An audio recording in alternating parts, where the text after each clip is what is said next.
Assalamualaikum warahmatullahi wabarakatuh. Sadurunge menerangkan tentang biodata singkat tentang Kanjeng Sunan Kalijaga. Nah, kenalan sih. Sunggokong koncone Krilin. My name is Kim. Audio Jungle.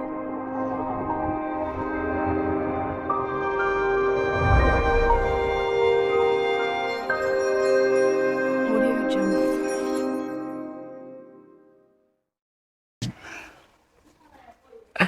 Nah, Kanjeng Sunan Kalijaga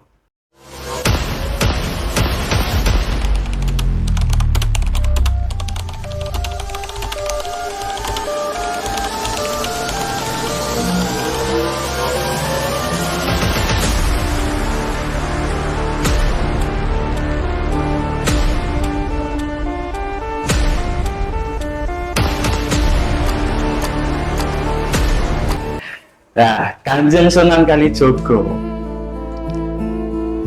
itu adalah sunan yang identik dengan langkon kayak aku gini. Kayak Mbah Sunan itu. Itu putra dari Tumenggung Welapita di Sudan dan ibu yang bernama Dewi Nawangrum atau nama lain yaitu Dewi Sukati. Beliau itu dua bersaudara, beliau itu sendiri dan juga adik beliau yang bernama Dewi Roso Mulan. Tentang silsilah dari beliau itu sendiri ada banyak versi. Ada yang menerangkan tentang versi Arab, Jawa, ataupun Cina. Dalam versi Jawa sudah identik bahwa beliau itu salah satu keturunan dari Ronggolawe. Siapa yang tidak kenal dengan istilah nama Ronggolawe, yaitu seorang pemberontak legend, legenda pemberontak dari kerajaan Majapahit. Adapun dari versi Arab, itu beliau ada yang mengisahkan bahwasanya beliau itu masih keturunan dari Kanjeng Nabi. Ana versi akeh, ana sing versi cek keturunane Joko Tarub iki. Ya jenenge wayah jaman semono kuwi ya gumono kakak, gumono ate. Nah, gumono dinas penduduk ya tadi ya silsilah doana sing retu wawalan. Nah, beliau itu lahir ya sekitar kurang lebih tahun 1450 Masehi. Ada yang mengisahkan bahwasanya beliau itu berumur panjang sampai berumur kurang lebih 140 tahun. Nah, kalau 150 tahun berarti beliau itu masih menangi, menangi masa akhir dari kerajaan Majapahit, kerajaan Demak, Majang, terus Cirebon, terus awal dari kerajaan Mataram yang dipimpin oleh siapa ya? Oleh pimpinan Panembahan Sinopati. Jika bakal kerajaan Demak ataupun kerajaan Jogja ataupun kerajaan Solo. Jika bakal kerajaan Jogja karo kerajaan Solo ya kerajaan Mataram.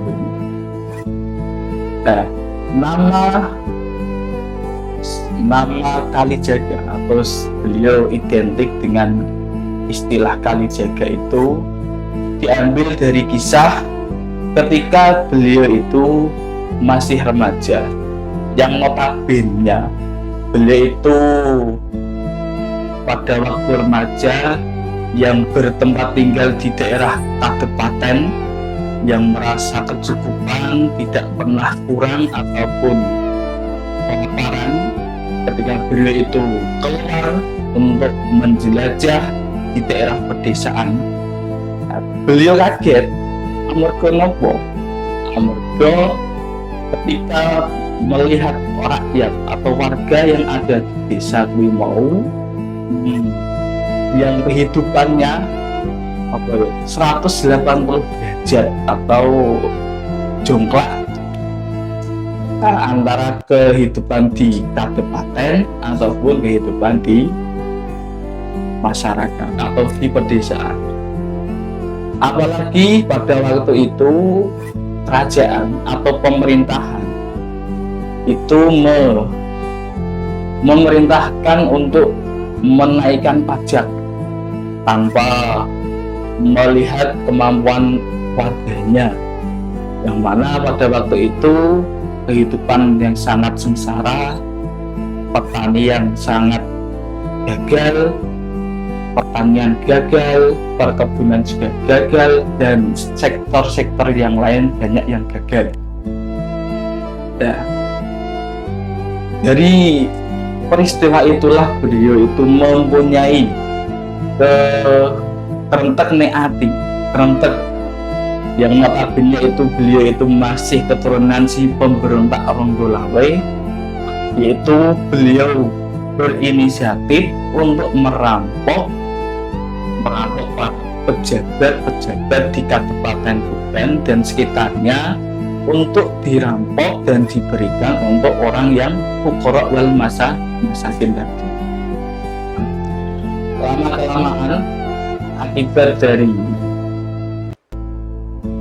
pemberontakan tadi itu sangat menggemparkan para pejabat-pejabat di kabupaten, sangat mengkhawatirkan, yang notabene si pemberontak tadi hanya menunjukkan yang ditujuke, dicolong, dirampok hanya para pejabat. Dari kejadian itu juga beliau itu mempunyai nama lain, kenal dengan Brandan Lokajaya. Si Brandan Lokajaya ini terkenal atas kesaktiannya Sakti Mandraguna, para santri Sakti Mandraguna. Pada suatu hari, suatu kisah, beliau itu ketika di hutan akan merampok seorang pedagang atau musafir yang ketika dilihat sangat asing, tidak seperti orang-orang di kabupaten. Tapi beliau itu tidak berpikir lain, wis ora mikir ke opo wis kuwi, utahe aku pengen ngerampok dene rakyat miskin, fuqara wal masakin tadi. Delala wayah dirampok kuwi, sing dirampok kuwi mau jebul Sunan Bonang. Ya, ketika beliau berhadapan langsung dengan Kanjeng Sunan Bonang, beliau merasa sangat kecil karena beliau itu dikalahkan dengan seketika oleh Sunan Bonang. Oleh karena itu beliau berinisiatif menjadi muridnya Sunan Bonang. Kemudian Kanjeng Sunan Bonang tadi mengiyakan dengan syarat untuk menjaga tongkat beliau yang bernama tongkat Wahdani. Sampai bertahun-tahun Kanjeng Sunan Kalijogo menjaga tongkatnya Kanjeng Sunan Bonang di pinggir sungai. Ya, dari kisah itulah beliau dijuluki Sunan Kalijogo. Ada banyak versi aslinya, tapi ya versi yang masyhur seperti itu. Beliau juga mempunyai 3 orang istri, yaitu Dewi Saroh, Dewi Hafsah, dan Dewi Siti Zainab. Dari ketiga istri tadi yang paling terkenal yaitu Siti Saroh yang melahirkan seorang wali juga yang bernama Raden Umar Said atau atau yang masyhur dikenal dengan istilah Sunan Muria. Strategi dakwah beliau itu berbeda dari wali-wali yang lain. Kalau wali yang lain itu lewat dakwah untuk kaum yang menengah ke atas, tapi beliau malah justru berfokus untuk kaum yang menengah ke bawah. Apalagi beliau juga mahir dalam seni wayang dalang dan istilah Ki Dalang Sida Branti, atau juga dikenal dengan istilah Ki Dalang Pundang. Beliau juga salah satu pencipta kisah dalam pewayangan yang asalnya itu diambil dari Mahabharata, Ramayana, tetapi beliau mensisipkan dengan syarat-syarat Islam dalam kisah Punokawan, yaitu Semar Gareng Petruk wis ana nek wayang Indonesia tok iki. Nek wayang ideal iki ana Semar Gareng Petruk. Beliau juga berikut andil dalam pembangunan arsitek Masjid Agung Demak, yang notabene bentuk dari Masjid Agung Demak itu tidak lepas dari tangan beliau, dan juga salah satu tiang penyangga dari Masjid Agung Demak tadi juga hasil dari karya beliau yang sangat terkenal, sangat masyhur, yaitu bahwa cagak Soko Tata, yang mana normalnya bangunan cagak apalagi ini Masjid Agung cagaknya itu dunia kan budi, tapi malah Sunan Kalijogo membuat cagak Masjid Agung Demak dibuat dari Soko Tatal atau potongan-potongan kayu yang dijadikan menjadi satu dan dibentuk sedemikian rupa menyerupai satu pohon besar, dibuat untuk jaga Masjid Agung. Beliau juga ikut andil dalam mensiarkan agama Islam dalam kesenian, apalagi tembang-tembangan lagu nak cara saiki. Singene calon zaman biyen yo seneng lagu, saiki yo padha wae seneng lagu. Zaman biyen lagu lir ilir ya kuwi wis apa. Terus lagu identik lagu dolanan, gundul-gundul pacul kuwi yo sing asli tenan. Gunung Jeneng Jati. Kanjeng Sunan Kalijogo. Iya. Ora juga di cilik sapal lir-lir karo gundul-gundul pacul. Jebul sing aran niku Kanjeng Sunan Kalijogo. Gundul-gundul pacul. Kuwi ana pacul juga. Kanjeng Sunan Kalijogo juga ikut andil dalam pembuatan alat pertanian, yaitu berupa pacul atau cangkul. Pancul iki yo gak cuma digawe. Ngapa kok dinamakan pacul ora? Ya pacul yo ana istilah. Perkara bapak aja ngerti pucul, tapi pacul. Bapak yo apa? Mripat. Makan. Nek sing ngerti ucul, mripat lek dinggo sing apik, cangkem dinggo ngomong sing apik. Pengen dinggo dinggo ngrungokne sing apik. Terus dari bentuk pacul kuwi ana filosofinya sendiri. Pacul iki ana jenenge duran, terus ana jenenge langkit, ana jenenge dawa. Duran kuwi ana singkatane. Duran kuwi ndonga nek pangeran. Ana sing ngapike aja maido pangeran itu. Dawa artinya apa? Sing bagian nek sawah-sawah Masudin ya. Masin ya wi cekelane pacul dawa arti yo betul ya. Halo ini obeng awak ya, wong urip iku kudune obah. Nah, bar pertama itu kan dungo nek pengiran, ya dungo barang, ya bawa niki obeng awak ikhtiar nek soro saiki. Ikhtiar wong dungo ora gelem begawe ya ora iso-iso, dungo ora gelem sinau ya ora pinter-pinter. Nah, santri ya ngono.